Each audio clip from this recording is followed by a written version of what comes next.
nós vamos tratar aqui, amém, o primeiro assunto, né? O primeiro assunto a ser tratado. 1 Coríntios 9. Vamos lá. Vamos fazer uma introdução da carta. Nos capítulos anteriores, Paulo citou o exemplo de Cristo e estabeleceu o princípio de que não façamos nada que ofenda outro cristão, principalmente os mais fracos. Nesse capítulo, no capítulo 9, ele toma a si mesmo como exemplo de alguém que abriu mão de seus privilégios por causa do Evangelho. Não se esqueça de que ele ainda está lidando com o problema da carne oferecida aos ídolos. Paulo afirma: se outros participam desse direito sobre vós, não temos nós em maior medida? Entretanto, não usamos desse direito, antes suportamos tudo para não criarmos qualquer obstáculo ao Evangelho de Cristo. Amém? Tá. E nós vamos dividir por duas sessões. A primeira sessão, Paulo afirma seus privilégios. Essa é a primeira sessão. A segunda sessão, Paulo abre mão de seus privilégios. Tá? Na primeira, ele afirma os seus privilégios e na segunda sessão ele abre mão dos seus privilégios.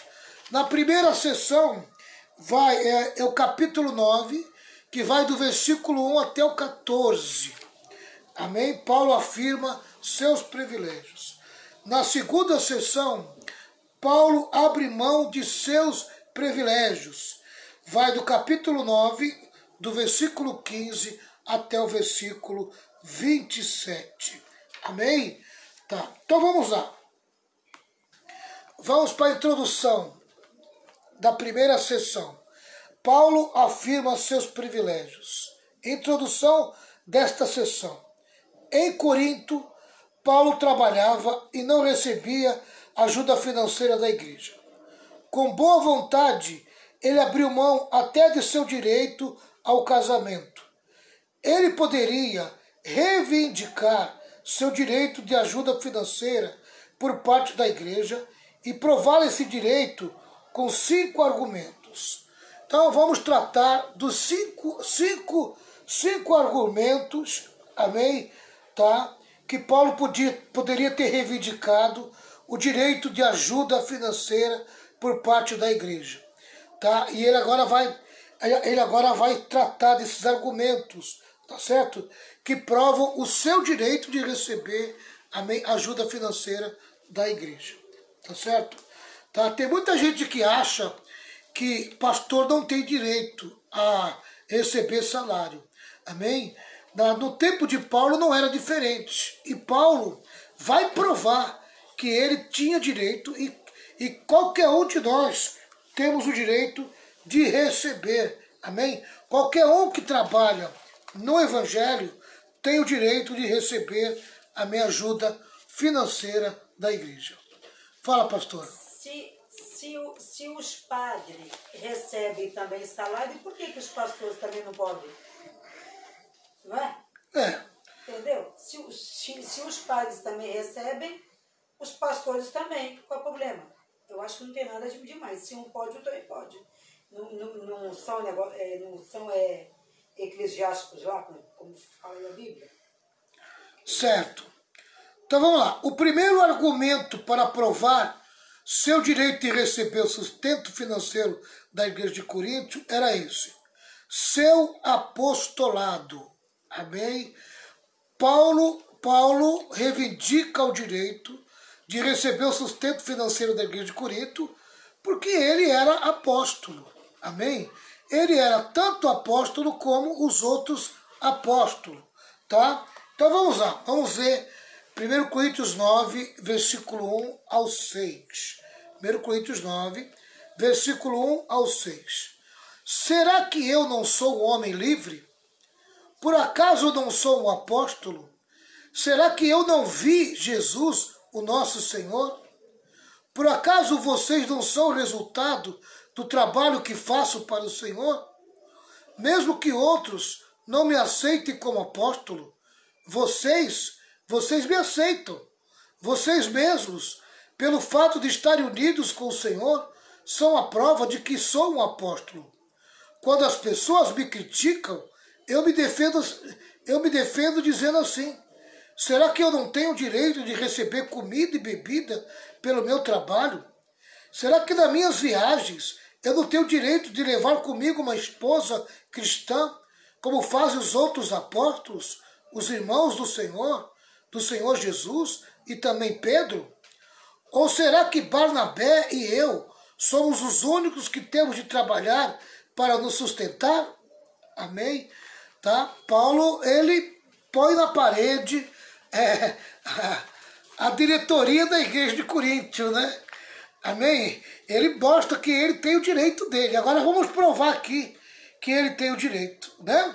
O primeiro argumento que ele usou para defender o direito de receber o sustento financeiro foi o seu apostolado. O que estava acontecendo é que alguns crentes da igreja de Coríntio, que questionavam a autenticidade do apostolado de Paulo, amém? O apostolado de Paulo, alguns o consideravam um impostor. Paulo então defende seu apostolado, mostrando que ele era autêntico e não espúrio.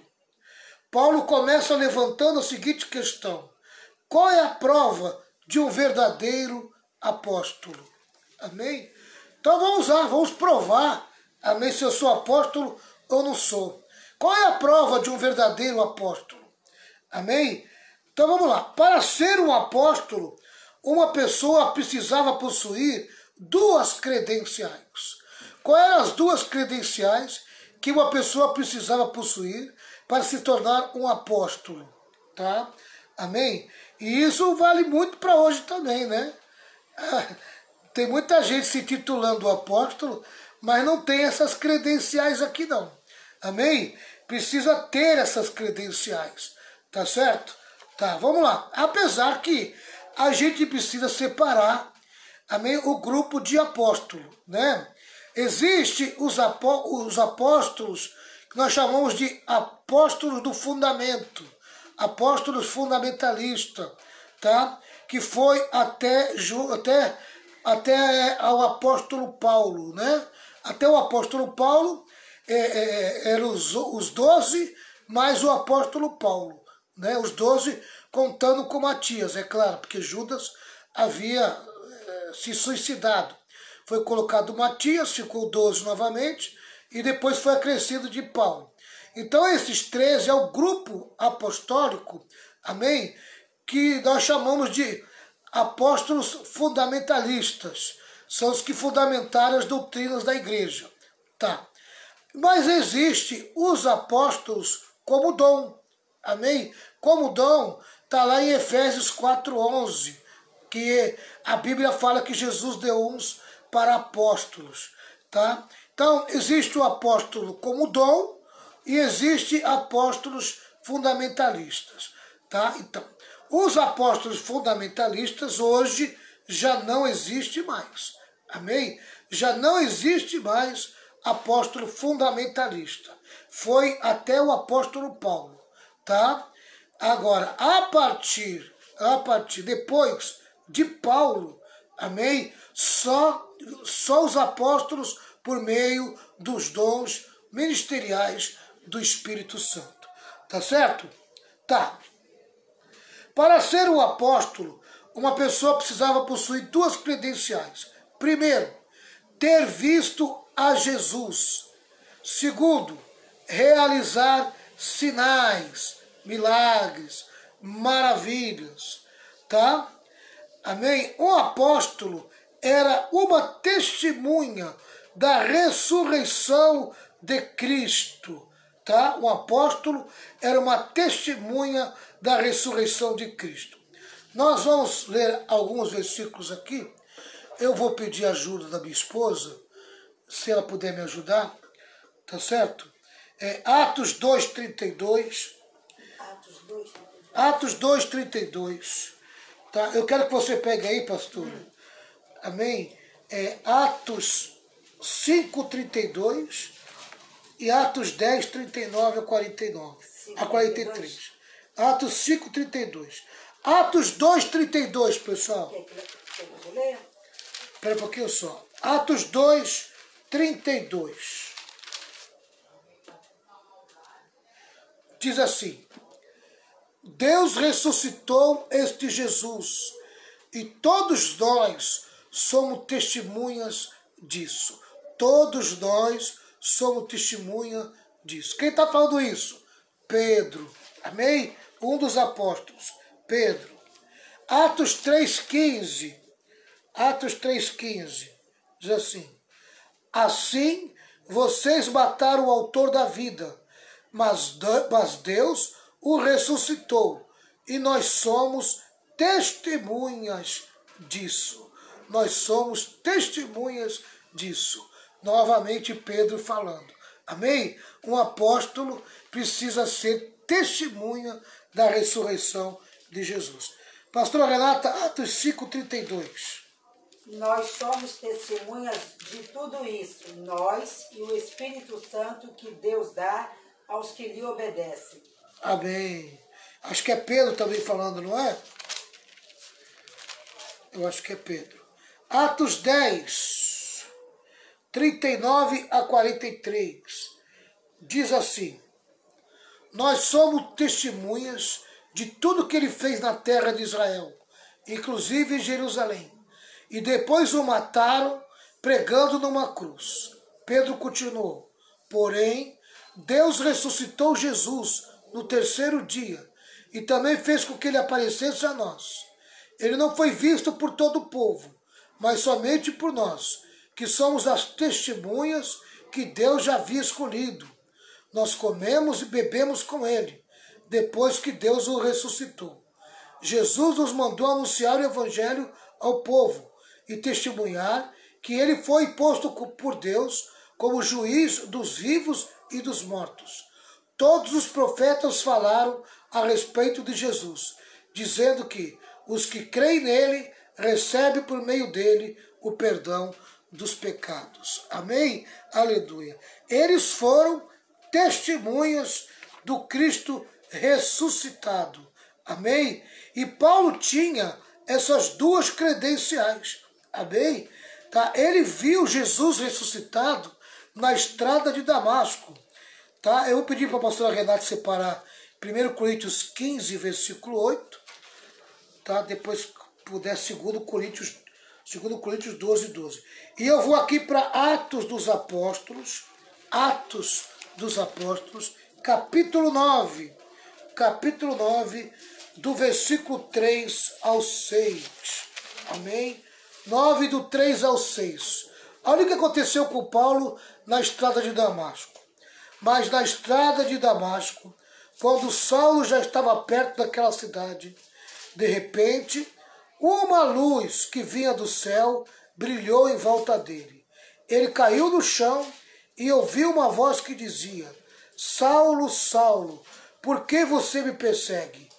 Aí ele pergunta: Quem é o Senhor? Perguntou ele.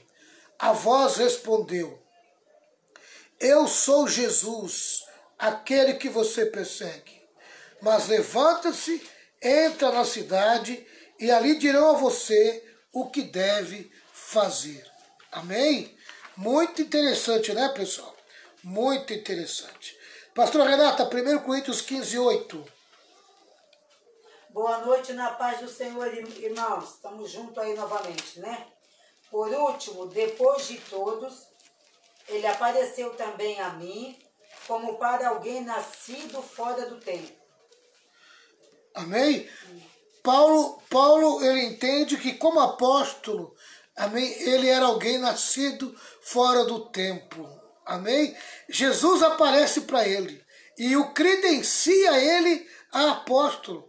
E ele testemunha isso, dizendo: olha, ainda que eu tenha nascido fora do templo, Jesus me credenciou como um apóstolo. Tá certo? 2 Coríntios 12, 12. 11 e 12? É.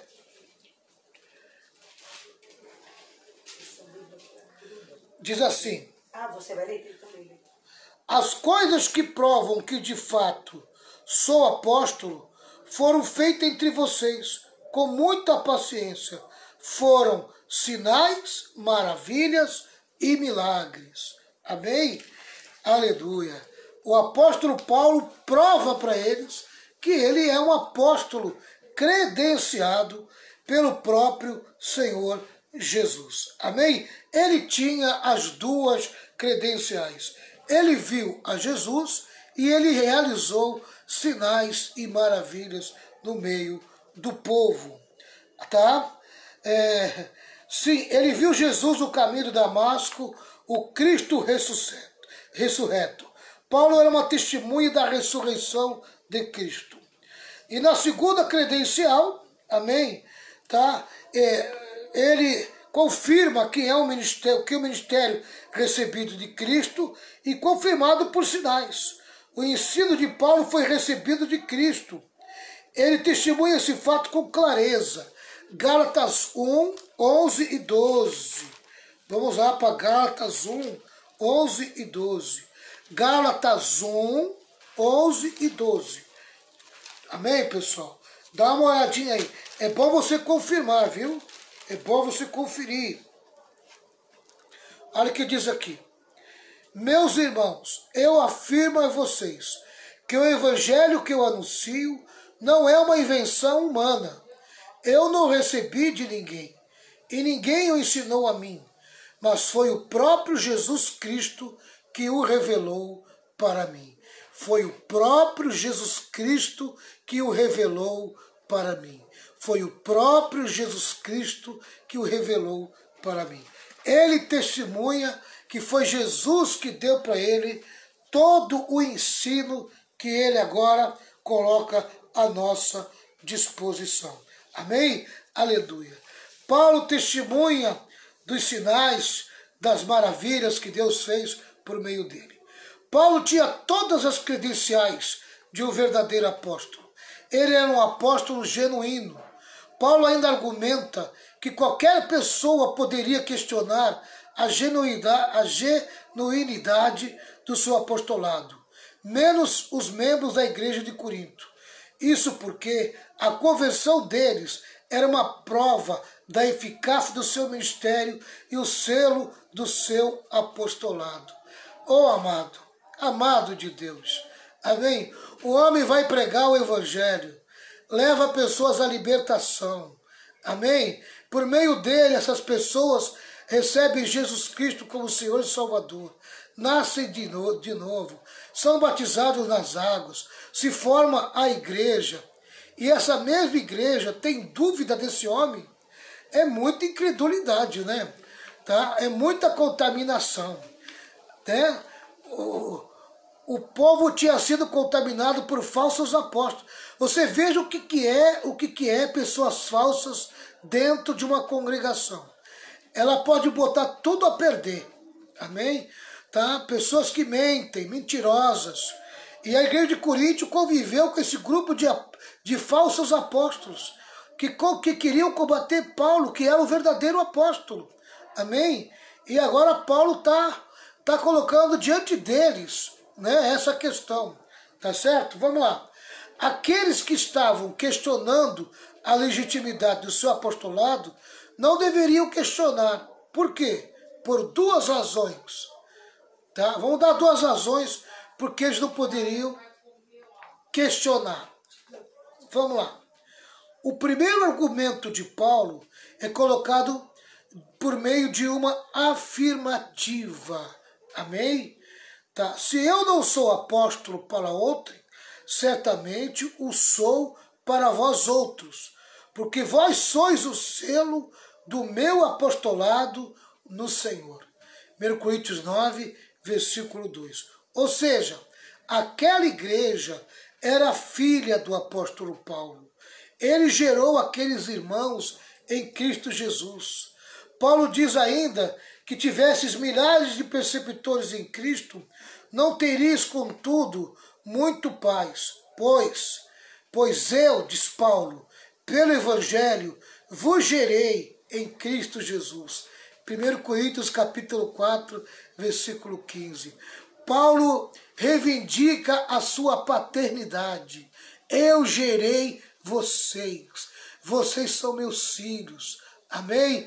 Vocês saíram daqui de dentro de mim. Amém? De dentro do meu ventre. Aleluia. De dentro do meu espírito. Eu gerei vocês. Né?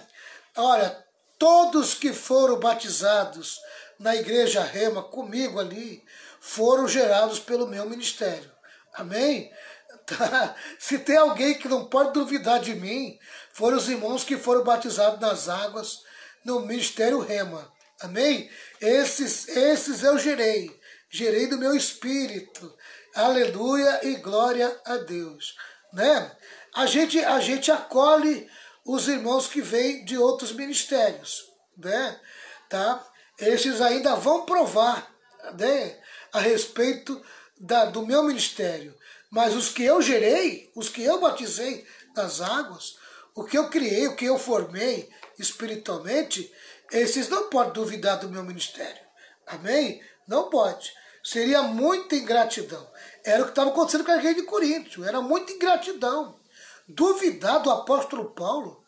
Mas não foi Paulo que pregou o evangelho para eles. Eles não conheciam nada. Eles não sabiam nem quem era Jesus. E ele gerou Jesus no coração deles, pela palavra, amém, que ele levou. Olha, era muita ingratidão eles não confiarem e não acreditarem que Paulo era um apóstolo. Né? Tá. Ainda continuando a respeito sobre as duas razões.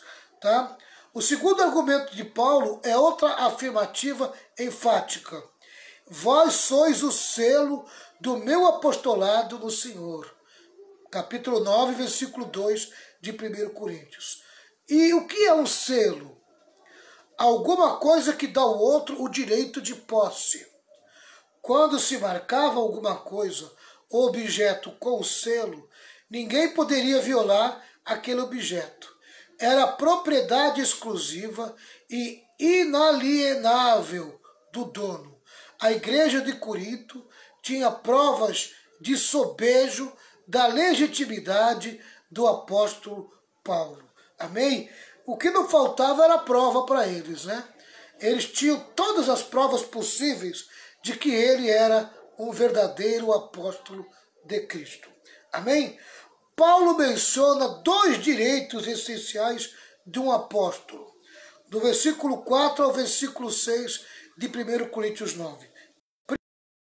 O direito de casar-se e levar consigo uma esposa, de ser acompanhado de uma mulher, irmã, no ministério itinerante, como fizeram os demais apóstolos, os irmãos do Senhor e Cefas, que era Pedro. Amém? Tá. O segundo direito que ele tinha como apóstolo era o direito de não ter de trabalhar secularmente enquanto estivesse trabalhando na obra do ministério. Amém? Tá. Ainda que Paulo renuncie a esse direito, ele não tira esse direito. Por quê? Porque é legítimo. Amém? Quem vive do Evangelho, quem trabalha para o Evangelho, deve viver do Evangelho. Né? Então, se a gente dá 24 horas do nosso tempo para a igreja, para o Evangelho, amém? A igreja tem que cumprir com a sua parte, fazendo a manutenção da nossa vida pessoal. Amém? Né? Eu sirvo a igreja e a igreja me serve. Né? Então, esse é o trabalho, essa é a recompensa do pastor. Amém? Ele serve a igreja e a igreja serve a ele. É o que Paulo está dizendo. Né? Vamos ver aqui. Ó. Vamos atentar para o argumento de Paulo. Capítulo 9, versículo 3, versículo 4 e versículo 6. A minha defesa perante os que me interpelam é esta.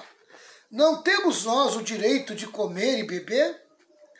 Ou somente eu e Barnabé não temos o direito de deixar de trabalhar? É dizer, só eu e Barnabé que temos que trabalhar? Não temos o direito de deixar de trabalhar? Amém? Assim, um apóstolo tinha dois direitos, amém? O direito de casar-se e o direito de ser sustentado pela igreja. Paulo, porém, abriu mão desses dois direitos. Ele não se casou, nem foi sustentado pela igreja de Corinto. Antes trabalhou com as próprias mãos para o seu sustento pessoal. Mas Paulo deixou claro o seu direito. Amém? Tá?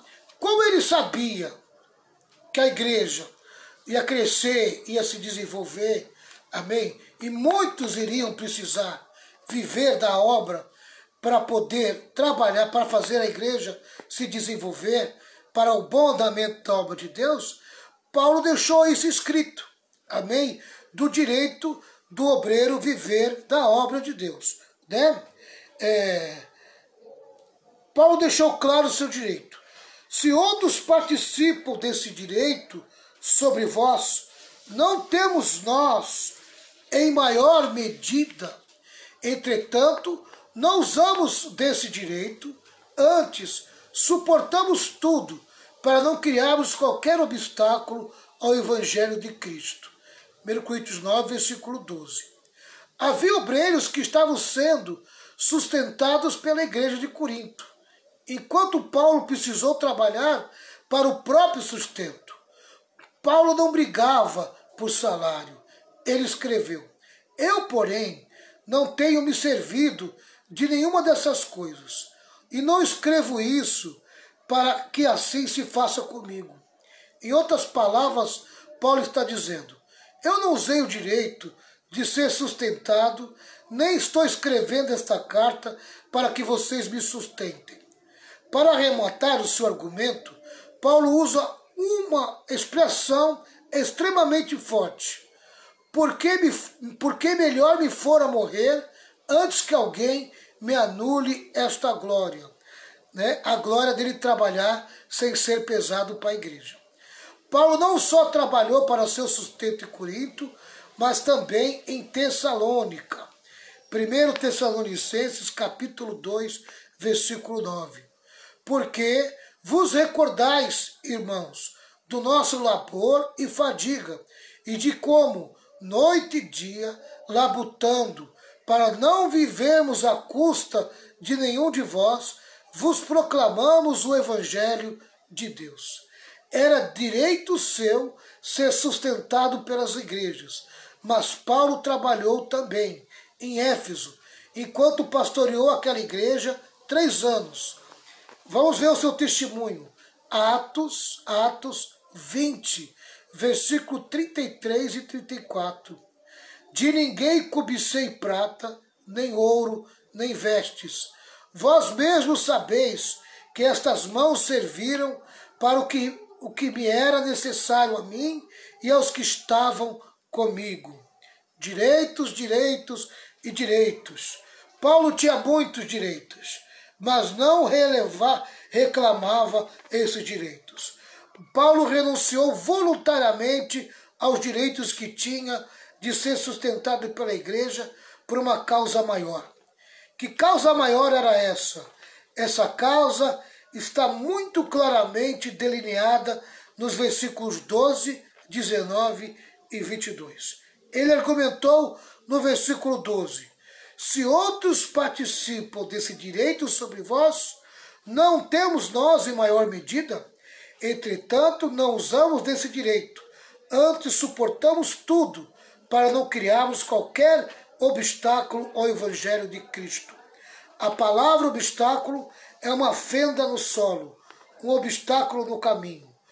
Paulo não quer criar impedimento para o avanço do Evangelho. Em seguida ele afirma, no versículo 19, porque sendo livre de todos, fiz-me escravo de todos, a fim de ganhar o maior número possível de vidas. Seus objetivos eram claros: não criar obstáculo para o Evangelho e ganhar o maior número possível de pessoas para Cristo. Paulo conclui seu argumento dizendo: fiz-me fraco para com os fracos, com o fim de ganhar os fracos. fiz-me de tudo para com todos, com o fim de, por todos os modos, salvar alguns. Amém? Resumindo, o propósito dele era em abrir mão dos seus direitos, inclusive o direito de ser sustentado pela igreja. Amém? Tá? Aleluia. Porque ele tinha só um propósito, a salvação dos perdidos. Amém? Ele fazia tudo isso para que ele pudesse salvar o maior número possível de pessoas. Amém? Tá? Eu entendo dessa maneira, né? Se a pessoa trabalha secularmente, tem um bom emprego, e ela consegue ao mesmo tempo cuidar da obra de Deus, amém? Que ela faça, né? Que ela trabalhe secularmente e no seu tempo livre ele cuida da obra de Deus. Agora eu vou dizer uma coisa para você, por experiência própria. É muito difícil manter um ministério, tá? Um ministério, quando esse ministério exige o tempo integral. Amém? Tá? O tempo integral. Eu estou 27 anos vivendo de um ministério de tempo integral. Não pense você que foi fácil, que não foi fácil. Tá? Um período da minha vida eu até tentei voltar a trabalhar, mas confesso que não encontrei direção de Deus para isso. Tá? E no período que eu fiquei trabalhando secularmente e cuidando da obra de Deus, a obra de Deus quase foi por água abaixo, né? Principalmente a minha vida espiritual. Tá? É muito difícil, é muito difícil. Agora, se a pessoa não tem o tanto de responsabilidade que eu tenho, né? Se não tem a mesma responsabilidade que um pastor de um ministério tem, e ele consegue ser um auxiliar, ele consegue ajudar, amém? Então é louvável que ele trabalhe, amém, secularmente, né? Assim ele não é pesado para a igreja e ainda faz a obra de Deus. Era esse o pensamento de Paulo, né? Então Paulo deixou esses dois lados, né? Amém? O trabalhar secularmente e servir a obra de Deus, apesar que o trabalho de Paulo dava para conciliar os dois. Porque tem trabalho que dá para conciliar os dois. Tem trabalho que não dá, né? Principalmente aquele que a pessoa é empregada, é funcionário. É muito difícil, porque ele tem que estar à disposição do patrão, né? Tá? Mas a pessoa que trabalha por conta própria e ela conseguir conciliar o horário, é uma bênção, né? Ela consegue fazer a obra de Deus e consegue trabalhar ao mesmo tempo. Tá? Mas a obra de Deus, eu vou dizer para vocês, irmãos, chega um ponto que ela é muito desgastante e ela exige muito de você. Amém? Ela exige muito de você. Então, né, se a obra de Deus está exigindo muito, é muito difícil a pessoa trabalhar secularmente. Que é o meu caso, né? 27 anos que eu deixei de trabalhar secularmente, tá? E eu confesso que quando eu deixei de trabalhar, eu trabalhava numa multinacional. Eu tinha um emprego razoável, tá? Para os dias de hoje eu ganhava bem naquela época, ganhava muito bem, tá? E deixei para viver do altar, né? E não era o pastor titular, não era o meu ministério, amém?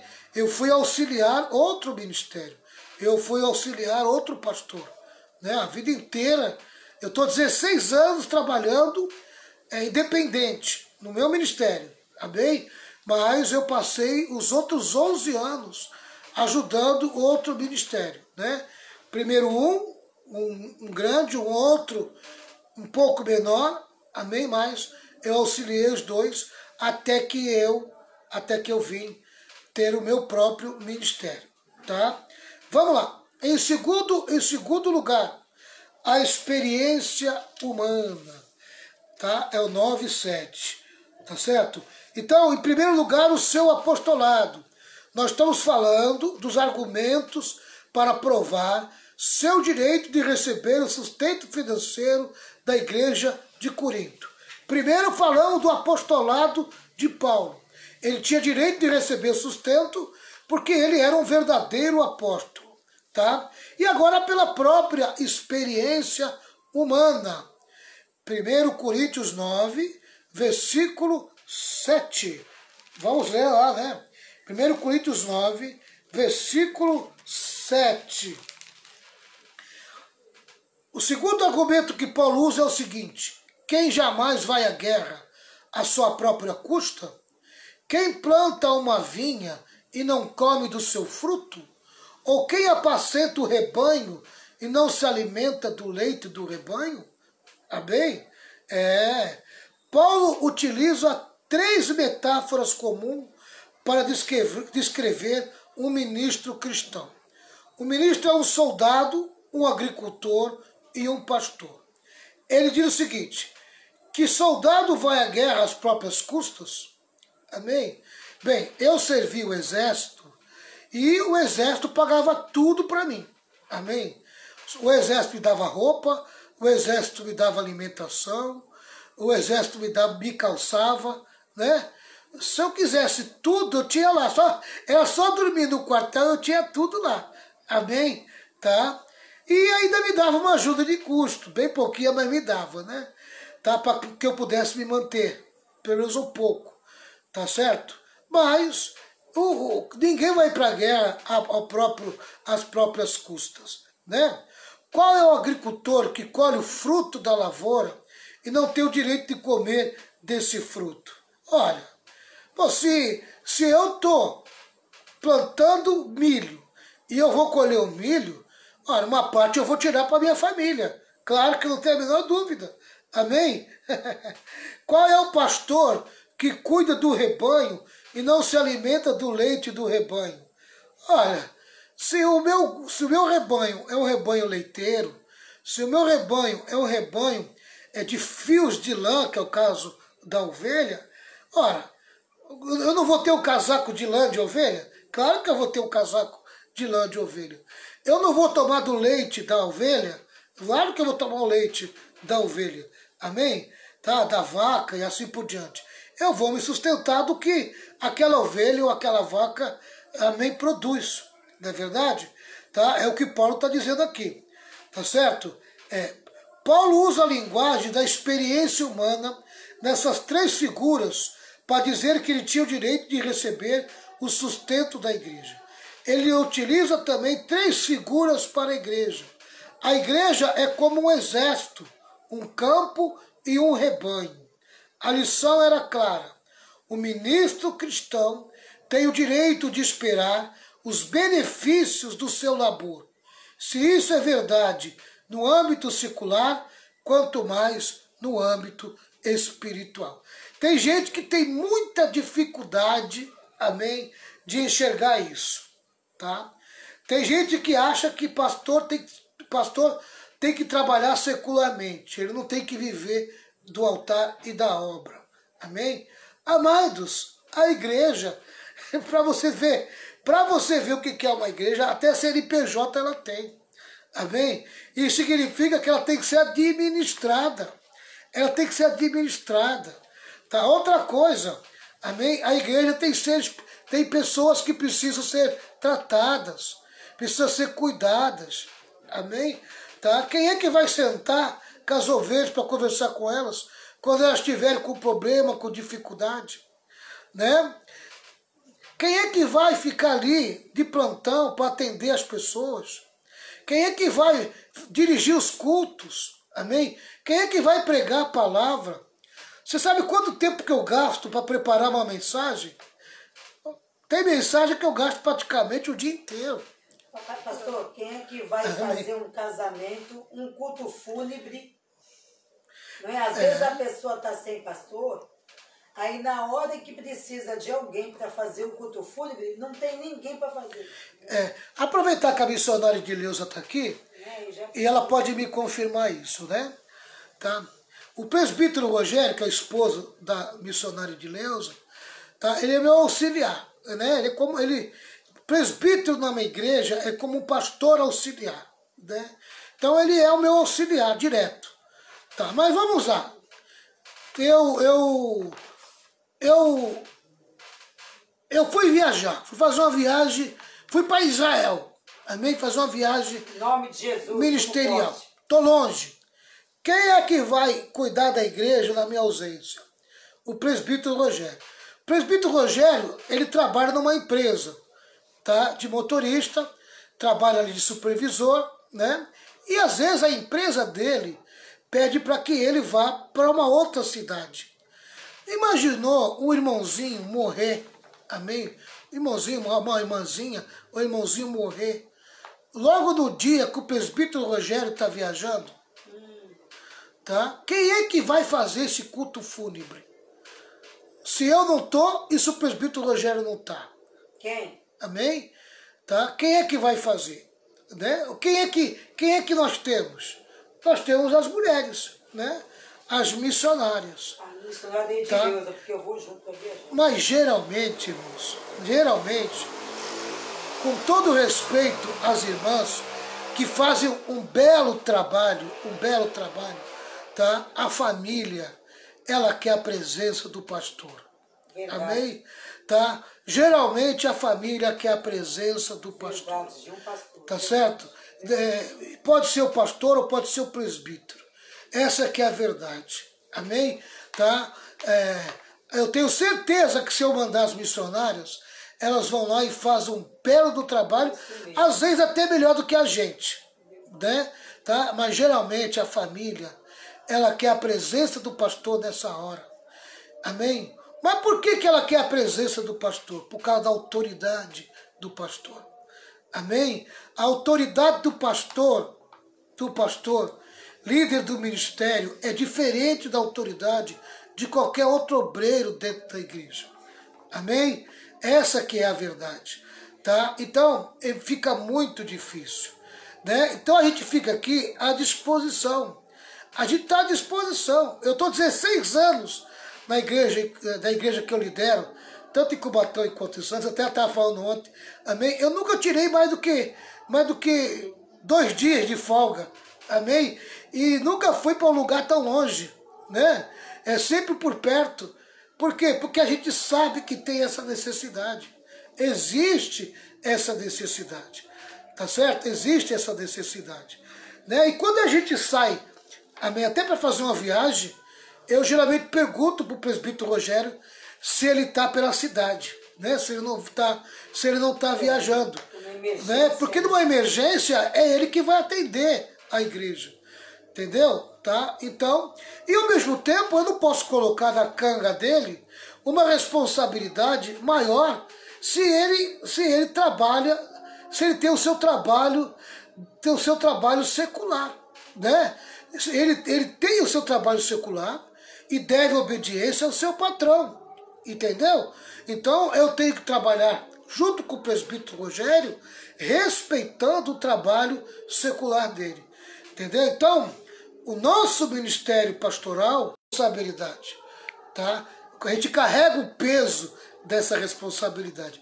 Infelizmente, muita gente não entende. E a gente precisa parar de dar ouvido para ímpio. Amém? Ímpio de fora e ímpio de dentro. Porque tem muito ímpio dentro da igreja que fica murmurando. São mensageiros de Satanás, tá? São agentes secretos do diabo que se infiltram no meio da igreja. E na igreja com esses argumentos que o pastor não pode viver do altar. Tá? E esse capítulo 9 aqui de 1 Coríntios está deixando muito claro que o altar, o pastor pode sim viver do altar. Ele é digno do seu salário. Tá? Em terceiro lugar, o argumento de Paulo. Amém? A lei do Antigo Testamento.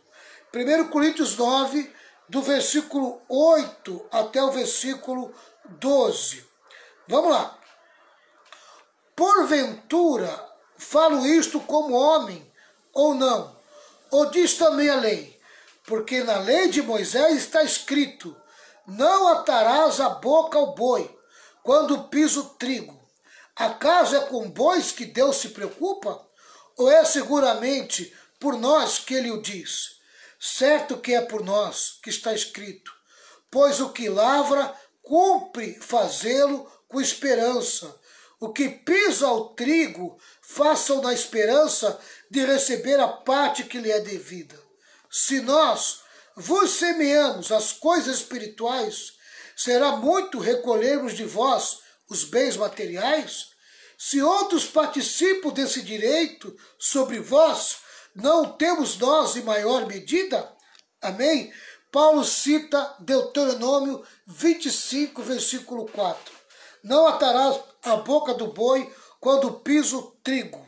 Amém? Deuteronômio capítulo 25, versículo 4. Tá certo? Era muito comum usar o boi para debulhar o trigo. E Deus proveu meios na sua palavra para cuidar até dos animais. Amém? Ninguém podia fechar a boca do animal quando ele estava trabalhando. Amém? Ele podia trabalhar e podia comer ao mesmo tempo. Tá? Se o animal deve comer depois de trabalhar, quanto mais os seus obreiros. Amém? Se Deus cuidou dos animais, Deus não vai cuidar dos seus obreiros? Oh, amado, como Deus é maravilhoso, né? Até dos animais ele tem cuidado. Deus impediu que se atasse a boca do boi na hora que estava trabalhando. Não podia fechar a boca do boi. Tinha que deixar o boi comendo se ele quisesse comer. Oh, glória a Deus, né? Paulo pega esse princípio e aplica ao sustento pastoral. Paulo diz, será que é com bois que Deus está preocupado? O princípio está na palavra, não por causa de bois, mas por causa de seus servos. Paulo está dizendo que o obreiro que trabalha na obra de Deus tem o direito de estar sendo sustentado pela obra. Corroborando com esse argumento, Paulo ainda escreve 1 Timóteo 5, 17, 18. Diz assim, devem ser considerados merecedores de dobrados honorários os presbíteros que presidem bem, com especialidade os que se afadigam na palavra e no ensino. Amém? Com especialidade os que se afadigam na palavra e no ensino. Paulo reconhecia que preparar a palavra dava canseira, né?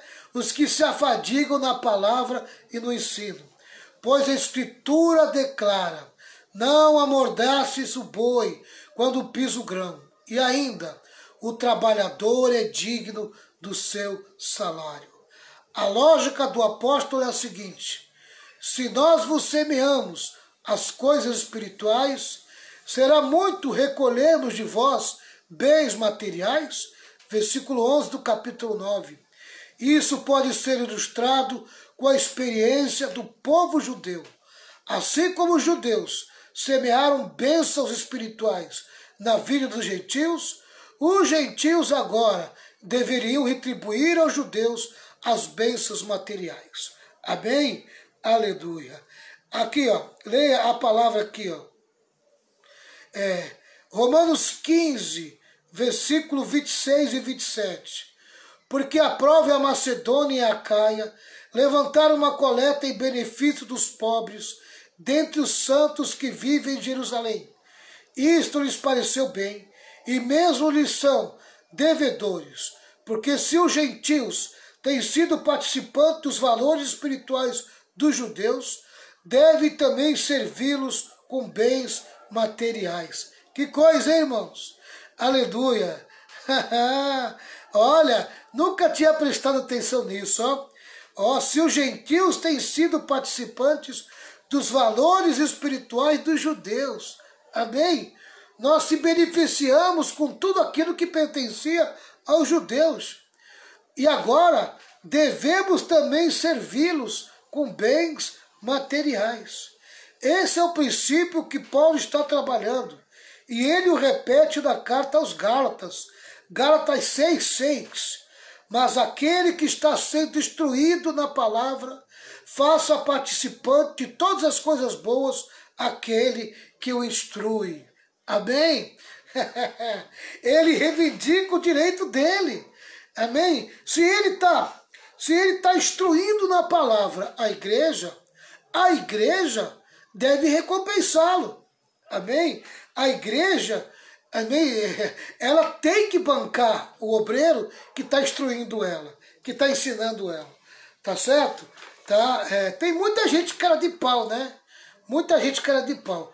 Muita gente que vive nas costas do outro irmão. O outro irmão é fiel, amém? É fiel no dízimo, é fiel na oferta, reconhece a liderança do pastor, reconhece que o pastor tem direito a viver do altar, tá? E o outro tá? recebe tudo que esse que tá bancando, amém? Recebe, tá? E esse outro, tá? Simplesmente não faz nada, amém? Simplesmente foge da sua responsabilidade. E acha que Deus não está vendo, né?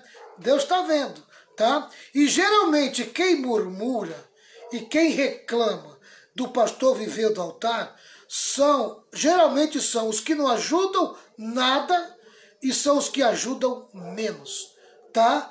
Amém?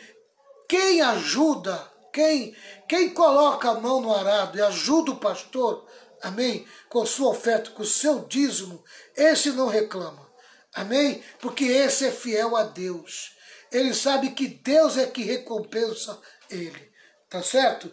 Ele sabe que é Deus que recompensa ele. Paulo recebeu suporte financeiro de outras igrejas para poder servir a igreja de Corinto. Na própria igreja de Corinto, outros obreiros receberam suporte financeiro. Mas Paulo abriu mão desse direito para não criar obstáculo ao evangelho. Amém? Tá? Se você está anotando aí, você pode anotar. Ó. Filipenses 4, versículo 15 e 16. 2 Coríntios 11, versículo 8 e 9. 2 Coríntios 12, do versículo 11 ao versículo 13. Tá?